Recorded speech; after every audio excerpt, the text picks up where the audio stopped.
CPI ఆవిర్భవించి 100 ఏళ్లు పూర్తయింది.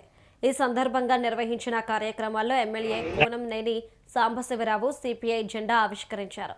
దోపిడీ వర్గాల నుంచి మానవ జాతి విముక్తి కోసం ఎర్ర జెండా ఎన్నో పోరాటాలు సాగించిందని తెలిపారు. అధికారం లేకపోయినా ధైర్యంగా ప్రజల పక్షాన నిలిచిందన్నారు.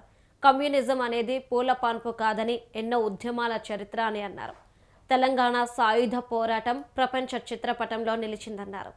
భగత్ సింగ్, మార్క్స్ కమ్యూనిజం పుస్తకాలు చదువుతూ ఊరికంభం ఎక్కారని గుర్తు చేశారు. సిపిఐ ఆవిర్భావ దినోత్సవ వేడుకల్లో ఆ పార్టీ జాతీయ నేతలు పల్లా వెంకటరెడ్డి, రామకృష్ణ, అజీజ్ పాషా, పద్మతో పాటు పలువురు నాయకులు పాల్గొన్నారు.